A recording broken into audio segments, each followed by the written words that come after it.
ఈ జిల్లాలో రిమ్స్ రావాలన్నా, ఇక్కడ రోడ్డు బాగుపడాలన్నా, ఇక్కడ జిఎన్ఎస్ఎస్ రావాలన్నా, ఇక్కడ హెచ్ఎన్ఎస్ఎస్ కావాలని చెప్పినా, ఇక్కడ మెడికల్ కాలేజీలు కావాలన్నా, జేఎన్టీయూ కావాలన్నా, ట్రిపుల్ ఐటీలు కావాలన్నా, అన్ని రంగాల్లో కూడా ఈ జిల్లాను ముందరుండి నడిపించినటువంటి వ్యక్తి రాజశేఖర రెడ్డి. మరి అటువంటి వ్యక్తి విగ్రహాల చుట్టూ తెలుగుదేశం పార్టీ జెండాలు కట్టడం సమంజసమా? ఒకసారి అందరూ కూడా ఆలోచన చేయాలి. ఆ విషయాన్ని కూడా సున్నితంగా ఇది తప్పు, రాజశేఖర రెడ్డి గారిని అగౌరవపరిచే రకంగా ఆయన విగ్రహాలకు ఆయనకు ఉన్నటువంటి విగ్రహం పైన కూడా తెలుగుదేశం పార్టీ జెండాలు కట్టడము, లేకుండా ఉంటే తోరణాలు కట్టడము మంచిది కాదు. దయచేసి మీరు ఇన్వాల్వ్ కాండి అని చెప్పి పోలీసు వాళ్లకు అవినాష్ రెడ్డి గారు కంప్లైంట్ చేస్తే ఎటువంటి చర్య తీసుకోకపోగా అక్కడటువంటి వైఎస్ఆర్ కాంగ్రెస్ పార్టీ నాయకులు అనేటువంటి ప్రజలు దీన్ని చూసి ఇది బాగలేదని చెప్పేసి అనేటువంటి జెండాలు ఫ్లెక్సీలు తీసి పక్కన పెడితే దాని మీద పోలీసులు చేసేటువంటి ఓవర్ యాక్షన్ నిజంగా ఇప్పుడున్నటువంటి సభ్య సమాజం సిగ్గుపడే రకంగా, అసలు ఇంత నీచానికి పోలీసులు దిగజారుతారనే రకంగా కార్యక్రమాలు జరిగాయి. కొంతమంది అయితే అసలు ఆ జెండాలు తీసినటువంటి కార్యక్రమాల్లో కూడా లేరు, అందరినీ తీసుకొని పోయారు, పోలీస్ స్టేషన్లో పెట్టినారు. జెండాలు తీసి పక్కన పెడితే ఒకవేళ తప్పైతే అది ఏ సెక్షన్ అట్రాక్ట్ అవుతుందో ఆ సెక్షన్ పెట్టాలా.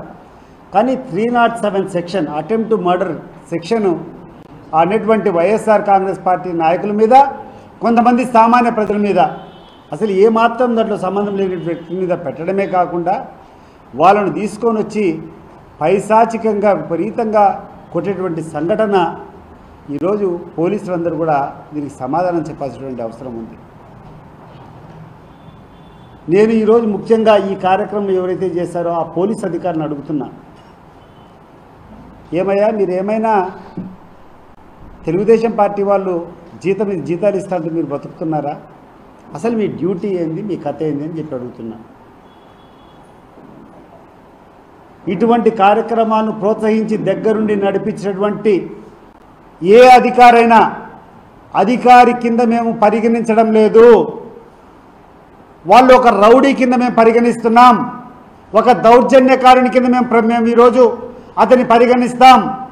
రాబోయే కాలంలో అతను ఒకవేళ పోలీస్ డిపార్ట్మెంట్లో ఉన్నా కూడా మేము అతని పోలీసులుగా పరిగణించము.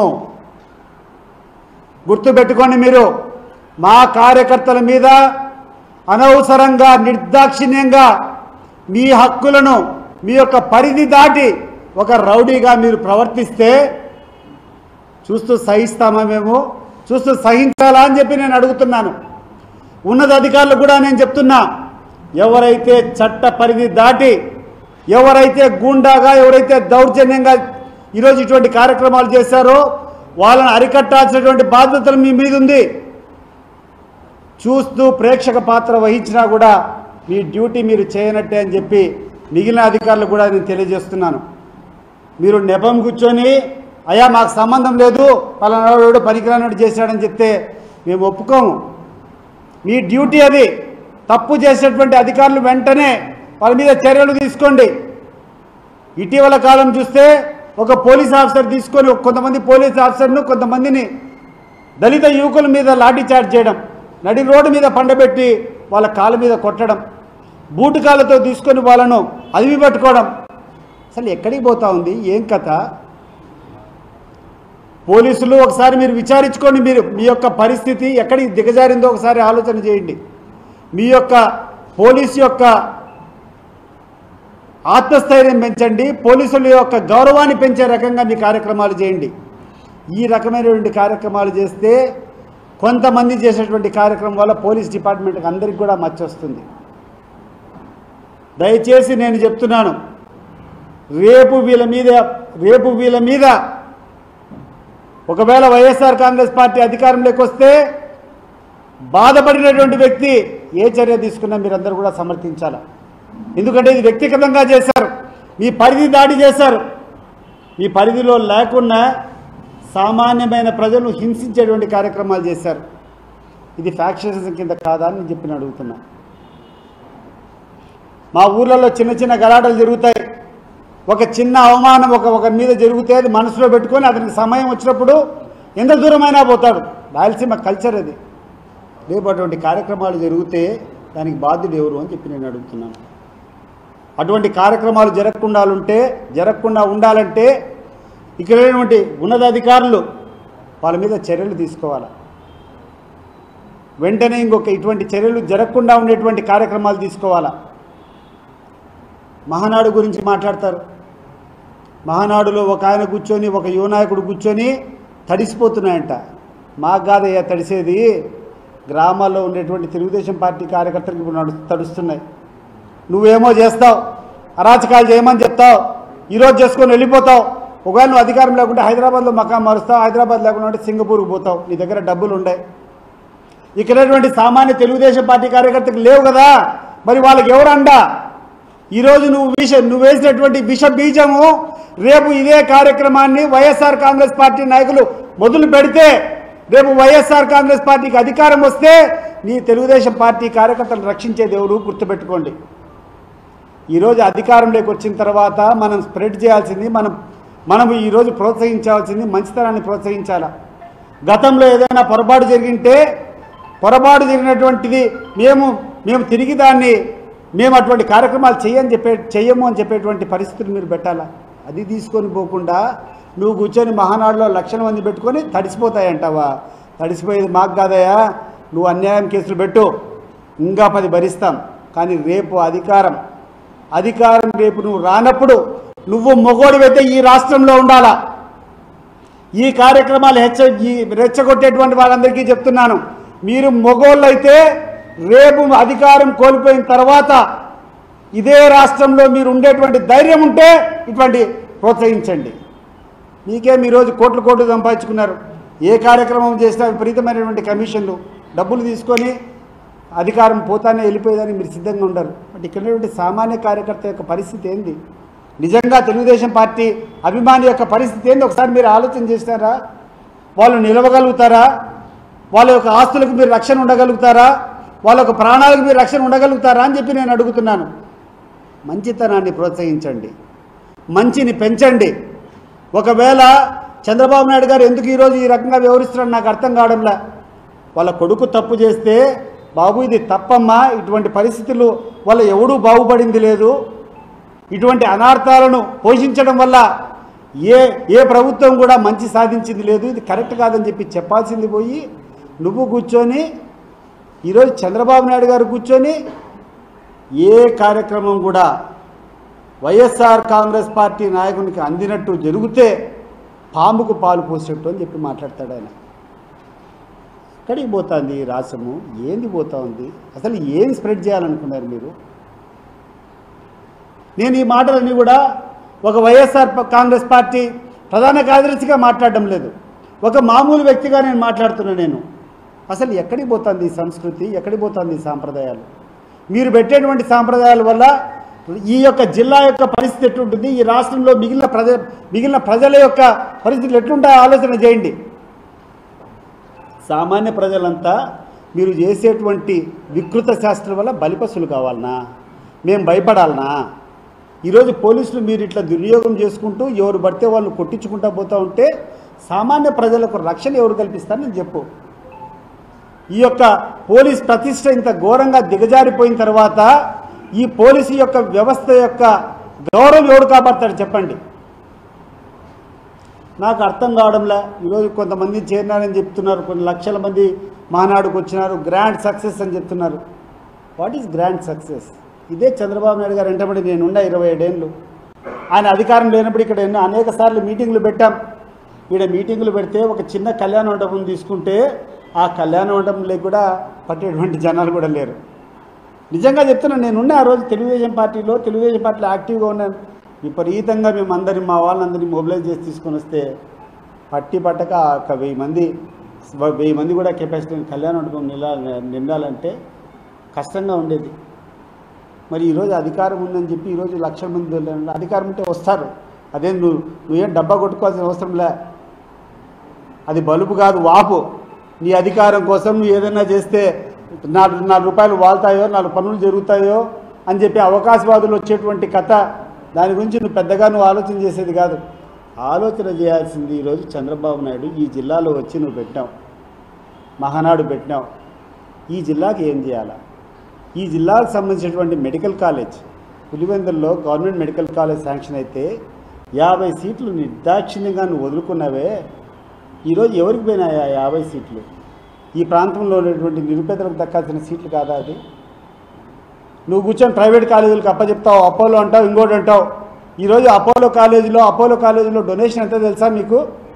మీకు ఒకసారి హైదరాబాద్లో పోండి, ₹1,00,00,000 పైన డొనేషన్ కట్టాలా, ₹1,00,00,000 పైన డొనేషన్ కట్టాలా. పోస్ట్ గ్రాడ్యుయేషన్ పోతే 3 కోట్లు 4 కోట్లు పోస్ట్ గ్రాడ్యుయేషన్కి సీట్లు కావాలంటే 4 కోట్లు డొనేషన్ కట్టాలా. మరి అటువంటి వ్యక్తుల మీద, ప్రైవేట్ వ్యక్తుల మీద పెడుతుండవే, గవర్నమెంట్ కాలేజీ వచ్చినటువంటి పరిస్థితి తీసుకొని పెడుతున్నావే. ఏం చేసావు ఈ జిల్లాకు? ఈరోజు జిఎన్ఎస్ఎస్ నుంచి హెచ్ఎన్ఎస్ఎస్కు లింకప్ ప్రాజెక్ట్ కాలేటి వాగు ద్వారా వేంపల్లి దగ్గర నుంచి లిఫ్ట్ ఇరిగేషన్ స్కీమ్ జరుగుతూ ఉంది. ఆల్మోస్ట్ అంతిమ దశలో ఉంది. ఈ ప్రభుత్వం పోయినప్పటి నుంచి పనులన్నీ ఆపేశావు. ఏం చెప్పాలనుకున్నా ఈ జిల్లా ప్రజలకు నువ్వు చెప్పు. ఈనటువంటి తెలుగుదేశం పార్టీ నాయకులకు అందరినీ కూడా అడుగుతున్నా. నేను కూడా తెలుగుదేశం పార్టీ ఉన్నప్పుడు, తెలుగుదేశం పార్టీలో నేను ఉన్నప్పుడు, తెలుగుదేశం పార్టీ అధికారంలోకి వచ్చినప్పుడు ఒక బాధ్యతగా తీసుకొని ఈ జిల్లా యొక్క ప్రజలు బాగుపడాలా, ఏ పార్టీ అధికారంలో ఉన్నా కూడా జిల్లా ప్రజలకు అభివృద్ధి ఫలాలు అందించాలని చెప్పి ఆ రోజు గడ్డం పెంచుకొని పోరాటం చేసి ప్రాజెక్టులన్నీ కంప్లీట్ చేసిన. మీరు ఆ రకంగా కంప్లీట్ చేయండి. ఈరోజు మాదేదో గ్రాండ్ సక్సెస్ అంటున్నావు. తెలుసో తెలియకో నీకు ఇచ్చిన అధికారం, నీకు ఇచ్చినటువంటి అధికారానికి అధికారం పరమావధి కాదు. నీకు ఇచ్చినటువంటి అధికారంలో ఏమేం పనులు మేము ప్రజలకు చేయగలిగినాం చెప్పినటువంటి రోజు నువ్వు స్వేచ్ఛగా హ్యాపీగా బతకచ్చు. అంతేగాని ఈరోజు పెద్ద పెద్ద లక్షల జనం వచ్చినారంటే అధికారం ఉంది కాబట్టి, నువ్వు డబ్బులు ఖర్చు పెట్టినావు కాబట్టి, తోలినావు కాబట్టి వచ్చినారు. అదే పరిస్థితి ఒక 5 సంవత్సరాలు వెనక్కేసుకో. ఒక 5 సంవత్సరాల వెనకలు ఇక్కడ కడపలోనే మీటింగ్ పెడితే ఎంతమంది వచ్చినా ఒకసారి క్లిప్పింగ్ తీసుకొని చూసుకుంటే మీకు అర్థమవుతుంది. ఇది వాపా బలుపా మీకు అర్థమవుతుంది. అధికారం ఉందని చెప్పి లక్షల మంది తోలినంత మాత్రం గొప్ప కాదు. ఈ అధికారం ఉండేటప్పుడు ఈ యొక్క గాలేరు నగరి సుజల స్రవంతి నుంచి హెచ్ఎన్ఎస్ఎస్ జరిగేటువంటి లింక్ ఏదైతే కాలేటి బాగులో ఉందో అది ఎందుకు కంప్లీట్ కాలేదు? ఎందుకు ఈ రోజుకి ₹1 పనులు కూడా చేయలేదు? మీరందరూ కూర్చొని సమన్వయం చేసుకొని ఇక్కడటువంటి ఆ ముఖ్యమంత్రి మీద ప్రెజర్ పెట్టి ఇది మా ప్రాంతానికి సంబంధించినటువంటి పని, దీన్ని ఎందుకు కంప్లీట్ చేయవు, దీన్ని కంప్లీట్ చేయాలని చెప్పి ఫండ్స్ తీసుకొని వచ్చి కంప్లీట్ చేయి. అసలు మా పులివెందుల్లో ఉన్నటువంటి మెడికల్ కాలేజీ ఎందుకు సార్ మీరు ఆపుతారు? ఈ కాలేజీలో ఈ పనులు జరిగితే ఇక్కడటువంటి పేద ప్రజలందరికీ సీట్లు వస్తాయి కదా, దీన్ని ఎందుకు మీరు గవర్నమెంట్ కాలేజీగా ప్రకటించకుండా ప్రైవేట్కి ఎందుకు ఇస్తున్నారని చెప్పి పోరాటం చేయి. అప్పుడు మేము కూడా ఈ తెలుగుదేశం పార్టీ నాయకులను ఒప్పుకుంటాం. వేంపల్లిలో ఉండేటువంటి రోడ్లు డ్రైనేజీలంతా ప్రభుత్వం పోయినప్పటి నుంచి ₹1 పనులు జరగల. దాని కూర్చొని మాట్లాడండి. ఎందుకు జరగడం లేదయ్యా ఈ పనులన్నీ? ఈరోజు పనులందరూ కూడా సామాన్య ప్రజలంతా ఇబ్బంది పడుతున్నారు. రోడ్లు సగం తొగి పెట్టినారు, ఈరోజు అవన్నీ కూడా నిలిపేసినారు అని చెప్పి అడిగితే దాన్ని మేము కూడా సహకరిస్తాం. ఇది వదిలిపెట్టి కూర్చొని తడిసిపోతాయంటే ఏందా తడిసిపోయేది? నేను టోన్లో కొన్ని కోట్ల మందిని చూసినాం, ఒక బొచ్చంతా చూసినాం. ఏం చేస్తావు మహా అయితే? ఏం చేస్తావు లొకేషన్? నాకు అర్థం కావడంలే. లోపల పెడతావా, కొడతావా, చంపుతావా? ఎంతమందిని చంపుతావు, ఎంతమందిని కొట్టిస్తావు? రేపు నీ పరిస్థితి ఏంది అని చెప్పి నేను అడుగుతాండా. నీకు ధైర్యం ఉంటే నువ్వు కొట్టించు. బట్ నీకు అదే ధైర్యం ఉంటే రేపు నీకు అధికారం లేనప్పుడు నువ్వు మొగోని మాదిరి ఈ రాష్ట్రంలో నిలబడుకుంటే ఆ రోజు వచ్చి నీకు సాష్టాంగం పడతాను నేను. ఆ రోజు పడే కష్టాలు నువ్వు కాదు, విపరీతంగా సంపాదించుకున్నావు, వెళ్ళిపోతావు నువ్వు ఈ రాష్ట్రం వదిలిపెట్టి. రేపు ఈ రాష్ట్రంలో ఉన్నటువంటి తెలుగుదేశం పార్టీ కార్యకర్తల యొక్క పరిస్థితి ఏంది అని చెప్పి నేను అడుగుతున్నాను. నువ్వు ఏదో గొప్పలు కొట్టుకుంటాండవు, డైవర్షన్ పాలిటిక్స్. ఈరోజు కూర్చొని రోజుకొకటి లేని ఆరోపణలు చేసుకొని జగన్మోహన్ రెడ్డి ఇట్లా చేసినాడు, రామచంద్రారెడ్డి ఇట్లా చేసినాడు, కాకాని గోవర్ధన్ రెడ్డి ఇట్లా చేసినాడు, లేకుండా అంటే వంశీ ఇట్లా చేసినాడు, రోజుకొని జైలు పంపిస్తాడు. నిన్ను పంపించడం మొదలు పెడితే ఈ జిల్లాలోని నాయకుల యొక్క చరిత్ర ఒకసారి ఏం జరుగుతుంది ఈ కార్యక్రమం ఈరోజు ఈ జిల్లాలో రాష్ట్రంలో ఏం జరుగుతుంది? పైన కూర్చొని అమరావతిలో విజయవాడలో కూర్చొని పైన ఉండేటువంటి వనరులన్నీ నువ్వు దోచుకుంటున్నావు. ఇక్కడ కూర్చొని ఒక చిన్న పర్మిషన్ కావాలన్నా ఇక్కడ స్థానికంగా ఉన్నటువంటి నాయకులు ఏ రకంగా ఈయనటువంటి ప్రజలను దోచుకుంటున్నారు, ఒకసారి నువ్వు జవాబు చెప్పు అని చెప్పి నేను అడుగుతున్నాను. ఎవడైనా ఒకడైనా మిగులుతాడా? ఈరోజు ఇక్కడటువంటి పత్రికా విలేకరులు అందరినీ అడుగుతున్నాను. ఇక్కడటువంటి కడపలో, ఇక్కడటువంటి ఈ రాష్ట్రంలో ఉన్నటువంటి ప్రతి ఒక్క ఎమ్మెల్యే ఏం పనులు చేస్తున్నారు ఇక్కడ? ఎవడైనా తప్పించుకొని పోయేదానికి ఉందా నేను చెప్తాండా? దాని గురించి ఆలోచన చేయండి. మీరు మంచి పనులు చేయండి. ఇప్పటికైనా కళ్ళు తెరచండి. కక్ష సాధింపు చర్యలు మానుకోండి. వీలైతే మంచి చేయండి. మంచి చర్యలు ఎవడు చేసినా కూడా ఆ కార్యక్రమాన్ని పూర్తి చేసేటువంటి కార్యక్రమాలు చేయండి. భయపడించాలని ప్రయత్నిస్తే ఏం భయపడతాను చెప్పు? మహా అయితే 2 కొడతారు, 5 మంది భయపడతారు, 10 మంది భయపడతారు. ప్రపంచంలో ఉండే వాళ్ళందరూ భయపడతారా? దేశంలో ఉండే వాళ్ళందరూ భయపడతారా? ఈరోజు 4 రోజులు ఎందుకు లేబా అని చెప్పి ఇబ్బంది పడతామని చెప్పి అడ్జస్ట్ కావచ్చేమో, బట్ ఎప్పటికీ ఇట్లా ఉండదు. నేను చూసిన రాజకీయాలు ఎప్పుడూ రాజకీయాలు ఒకటే ప్రకారంగా ఉండవు. నేను చంద్రబాబు నాయుడు గారు 2014 నుంచి 2019 వరకు ఆయన ప్రభుత్వంలో నేను కూడా డిప్యూటీ చైర్మన్గా పనిచేశా. ఆ రోజు చేసిన కార్యక్రమాలతో పోలిస్తే ఈరోజు మైనస్ కార్యక్రమాలు జరుగుతున్నాయి. ఆ రోజు నిజంగా అంతో ఇంత డెవలప్మెంట్ జరిగింది. ఆ రోజు కొన్ని పెండింగ్ ప్రాజెక్ట్స్ కంప్లీట్ చేశారు. ఆ రోజు కొన్ని స్కీమ్స్ వచ్చినాయి. కానీ ఈరోజు ఏం జరుగుతుంది? 2024 నుంచి ఈ 1 సంవత్సర కాలంలో నువ్వు చేసింది ఒకటి ఏదన్నా ఉంటే పెన్షన్ యొక్క కార్యక్రమాలు 1000 రూపాయలు పెంచినావు. 1000 రూపాయలు పెంచడం వల్ల నువ్వు ఒక 60 లక్షల మందికి పెన్షన్ పెంచిండొచ్చు. కానీ ఈ రోజు వరకు 2024లో నువ్వు అధికారం వచ్చినప్పటి నుంచి ఇప్పటి వరకు ఒక్క కొత్త పెన్షన్ ఇచ్చినావా? ఒక్క కొత్త పెన్షన్ ఎవరికైనా ఇచ్చినావా? దాదాపు 4-5 లక్షల మంది చనిపోయిన వాళ్ళు ఉండే. ఆ చనిపోయిన వాళ్ళైనా నువ్వు ట్రాన్స్ఫర్ చేయగలిగినావా? ఇవాళ సో నువ్వు గొప్పగా చెప్పుకుంటావు పెన్షన్ పెంచినా అంటున్నావు, అది ఉపయోగం లేదు. ఇంకొకటి రెండవది గ్యాస్ ఇచ్చినామంటాడు. నీకు సవాల్, బస్తీమే సవాల్. ఏ ఊరికి కావాలంటే ఆ ఊరికి పోదాం రా. 100% వచ్చిందా? సగం మందికి ఈ యొక్క గ్యాస్ వచ్చేటువంటి సబ్సిడీ రాలా. వాళ్ళు ఎవరికి చెప్పాలనో చెప్పాలా. ఈరోజు నీ టోల్ ఫ్రీ నెంబర్ ఏమైందో మాకు అర్థం కాలే. ఇంకా నీ సూపర్ 6 గురించి ఎవరిని అడగాలనో అర్థం కావడంలే. మరి ఇంత ఫెయిల్యూర్ నువ్వు అయిపోయి 24 గంటలు అబద్ధాలు చెప్పి ప్రజలను ఇంత భ్రమలో పెట్టి ఏంటో చేస్తాం, చల్లగా బతికే వాళ్ళకందరికీ కూర్చొని 1 రూపాయి వచ్చాను నేను 2 రూపాయలు ఇస్తానని చెప్పి రూపాయి లేదు, 2 రూపాయలు లేదు. ఈరోజు ఏమీ లేకుండా వాళ్ళ యొక్క ఉసురు కొట్టుకుంటాడవే. ఎట్టొస్తావు నువ్వు అధికారంలోకి? నువ్వు చెప్పు, ఏ రకంగా నువ్వు అధికారంలోకి రాగలుగుతావు? అంతో ఇంత పని చేసినప్పుడే 153 సీట్లు వచ్చినాయి వైఎస్ఆర్సీపీకి. ఈరోజు ఇంత అన్యాయాలు జరుగుతుంటాయి, ఇన్ని అక్రమాలు జరుగుతుంటాయి. ఎక్కడ చేసినా దోపిడీ జరుగుతూ ఉంది. ఎక్కడ జరిగినా ఈ యొక్క ప్రభుత్వ వనరులు దోచుకుంటున్నారు. ప్రభుత్వ వనరులు పక్కన పెట్టు. ఒక సామాన్యుడు ఒక చిన్న వ్యాపారం జరగాలంటే ప్రతి ఒక్కరి దగ్గర రౌడీ మామూలే. వెంచర్ వేయాలంటే డబ్బులి, ఒకటి హోటల్ నడుపుకోవాలంటే నాకు డబ్బులి, లేకుండా అంటే నువ్వు మూసుకో. విద్యాసంస్థలు జరుపుకోవాలి, బాడీలు ఇవ్వాలంటే నాకు డబ్బులి. ఏం జరుగుతుంది ఇక్కడ మీరు చెప్పండి? ఏ నియోజకవర్గంలో ఎక్కడ ఏ నాయకుడు నిజాయితీగా ఉంటాడో నాకు చెప్పాలి. నాకు ఒక్క నాయకుని పేరు చూపించిదో this leader is above corruption అని చెప్పండి నాకు. నువ్వు కూర్చొని కరప్షన్ ఛార్జెస్ మీద నువ్వు అందరినీ లోపలేస్తావా? హాస్యాస్పదంగా లేదా ఇది? ఎంతమందిని వేస్తావా నువ్వు లోపల? నీ వాళ్ళ పరిస్థితి ఏంది రేపు చెప్పు. నీ వాళ్ళు ఏమైనా ఉన్నతంగా ఉన్నారా? నీ వాళ్ళ గురించి పక్కన పెట్టు, నీ కథ చెప్పు. అసలు ఈరోజు అమరావతిలో అనేక కార్యక్రమాలు జరుగుతున్నాయి. డెవలప్మెంట్ పేరుతో అనేక వర్కులు నువ్వు పిలిచినావు. ఈ వర్కులన్నీ నేను ధైర్యంగా చెప్తున్నా 20% లెస్, 20% తక్కువకు నేను చేసేదానికి సిద్ధం. అప్పచెప్తావా?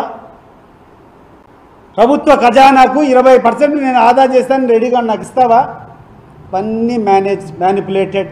నీ ఇష్టం కానీ నీకు ఎవడు కావాలనుకుంటే వానికి ఇచ్చుకున్నావు మంగవాదులకు. కరప్షన్ కాదా అని చెప్పి నేను అడుగుతున్నా. 1,00,000 కోట్ల పైన నువ్వు ఒక్క రాజధాని పైన పెడితే మిగిలిన ప్రాంతాలంతా ఏమి కావాలా? ఏమి నీకు రాజధాని ఒకటే మక్కువ? రాజధాని ఒక్కదాని మీదనే మక్కువ ఎందుకు నేను అడుగుతున్నాను. నాకు అర్థం కావడంలో ప్రజలకందరికీ రకరకాలు కూర్చొని రాజధాని ఏముంది రాజధానిలో? ఏముంటుంది రాజధానిలో? ఒక సెక్రటేరియట్ ఉంటుంది, ఒక అసెంబ్లీ ఉంటుంది, హెడ్ ఆఫ్ ది డిపార్ట్మెంట్స్ యొక్క బిల్డింగ్స్ ఉంటాయి, అంతేనా? ఇంకేమైనా ఉంటుంది రాజధానిలో? మిగతా అన్నీ కూడా ప్రైవేట్ పరంగా పెరగాల. అక్కడటువంటి జనాలు ఇవన్నీ వచ్చిన తర్వాత people will develop the capital. నువ్వే డెవలప్ చేసేదానికి నువ్వు చేయాల్సిందంతా ఒకటి ఏంటంటే ఆడ కావాల్సినవి 4 బిల్డింగ్లు కట్టించాలా. దానికోసం నీకు 1,00,000 కోట్లు నువ్వు రుణాలు తీసుకొని నువ్వు తీసుకునే 1,00,000 కోట్ల రుణాలు ఆ ప్రాంతం వాళ్ళు ఒక్కడే కడతారా? మేమందరం కట్టాల్సిన అవసరం లేదా? మేము కట్టిన పనులన్నీ ఆడిపోతాయి. ఇప్పుడు మేము కట్టిన పనులన్నీ ఈ ప్రాంతంలో కడపలో ఉండేటువంటి వాళ్ళు, చిత్తూరులో ఉండేటువంటి వాళ్ళు, శ్రీకాకుళంలో ఉండేటువంటి వాళ్ళు వీళ్ళందరూ ఎందుకు కట్టాలండి పన్ను? 1,00,000 కోట్ల అభివృద్ధి ఒకటే ఒక ప్రాంతంలో చేసి నువ్వు లోన్లు తెచ్చుకుంటే ఆ లోన్లన్నీ కట్టాల్సింది మిగతా వాళ్ళందరునా? అసలు ఎక్కడ నువ్వు చెప్పేదానికి నువ్వు చేసేదానికి అర్థం ఉందా? రోజుకొకటి చూస్తూ ఉంటే అసహ్యంగా ఉంది. ఎన్ని రోజులు చేస్తావే నువ్వు జగన్మోహన్ రెడ్డి యొక్క నామస్మరణము? ఈరోజు నువ్వు మహానాడు పెట్టుకుంటే నీ మహానాడులో నీ యొక్క గొప్పతనం ఎన్టీఆర్ గారి పేరు కంటే ప్రతి నిమిషము జగన్మోహన్ రెడ్డి పేర్లు కొన్ని 100 సార్లు చెప్పింటారు ఆయన తిట్టేదానికి. నువ్వు ఎంత తిడితే అంతకు 10 అంతల గ్లామర్ పెరుగుతుంది ఆయనకు. నువ్వు వస్తే ఒకడు రాడు. నువ్వు మీటింగ్ అని చెప్పినప్పుడు ఒక 1000 మంది రాలే. ఈరోజు అపోజిషన్ పార్టీలో జగన్మోహన్ రెడ్డి ఏ ఊరికి పోయినా, ఎక్కడ అడుగు పెట్టినా, ఎక్కడ కాలు పోపినా వేలకు లక్షలకు మంది ప్రపంచం మాదిరి వస్తాను. అసలు మీరు చూసారు అవన్నీ. ఏ ప్రాంతంలోకి పోయినా ఒకరిని పరామర్శించాలని జైలుకు పోయినా అదే పరిస్థితి, ఒక పెళ్లికి పోయి ఎవరన్నా దీవించాలన్నా అదే పరిస్థితి, ఎవరన్నా ఒక రైతు ఎక్కడన్నా ఇబ్బంది పడుతూ ఉండి ఏదైనా ఒక విషయం మీద ఎక్కడికన్నా పోయి వాళ్ళని కనుక్కుందామని చెప్పి పోయినా ఇదే పరిస్థితి. మొన్న ఒక వీర జవాన్ చనిపోతే అనంతపురం జిల్లాకు పోతే వేల మంది రోడ్లు పట్టడంలా.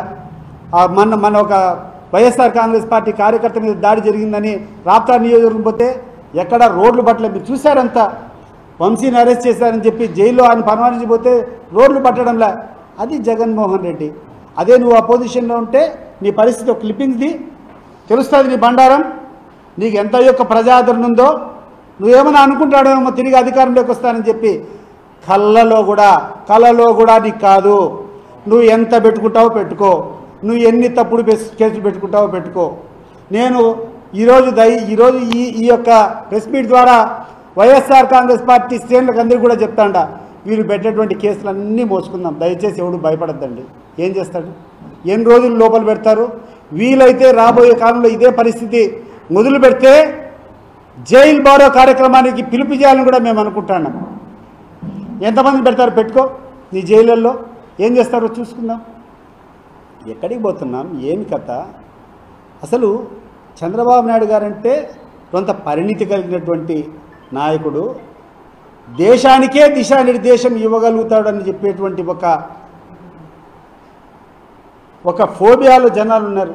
మరి అటువంటి స్థాయి నాయకుడు ఈరోజు ఏం నీ కొడుకు ఏమైనా నీ కొడుకు తప్పు చేస్తే నీ కొడుకుని దండించాల్సింది పోయి నువ్వు ఆయనకు వంత పడతావా? Red book రాజ్యాంగమా? ఎవడయ్యా నీకు చెప్పింది? దేర్ ఇస్ ఓన్లీ భారతదేశ రాజ్యాంగం ఒకటే ఉంది, constitution of India. Only that will prevail. నీ కొడుకు నువ్వేమైనా చేసినావంటే వినాశకాలం వస్తే విపరీత బుద్ధి ఉంటుంది అంటారు. ఈ విపరీత బుద్ధి వచ్చి నువ్వు చేస్తున్నావు.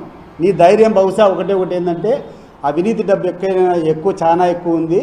వీలైతే కనుక గవర్నమెంట్ రాకుంటే పలాయనం భరిస్తాం. ఏ రకంగా అయితే కనుక విదేశాలకు వెళ్ళిపోతారు కదా. ఇప్పుడు పాకిస్తాన్లో ఉండేటువంటి నాయకులంతా అధికారం అయిపోతానే వెళ్ళిపోతారు. ఇక్కడ నుంచి ఇంగ్లాండ్కి వెళ్ళిపోతారు. సో అట్లా ఆ రకంగా నువ్వు వెళ్ళిపోవాలనుకుంటున్నావు. కుదరదమ్మా, కుదరదు. చూపిస్తాను నీకు ఒకటే ఒక ఛాలెంజ్ విసురుతున్నా. లోకేష్ గారు, నీకు ధైర్యం ఉంటే రేపు ఇదే రాష్ట్రంలో నువ్వు వచ్చి నివాసం ఉండగలిగితే నీకు సాష్టాంగం పడతా నువ్వు చేసేటువంటి అరాచకాలు. గుర్తుపెట్టుకో. ఇప్పటికైనా మంచి పద్ధతిలో నడుచు. ఏం భయపడిస్తావా? ఎవడు నువ్వు? అసలు ఏ అధికారం ఉంది నువ్వు మమ్మల్ని భయపడించేదానికి? ఏ అధికారం ఉంది మా మీద నువ్వు తప్పుడు కేసులు పెట్టడానికి? నీకు ఏ అధికారం ఉంది? ఎవడిచ్చినా నీకు అధికారం? ఈరోజు సామాన్యుని తీసుకొని జెండా బీకితే 307 సెక్షన్ పెడతావా?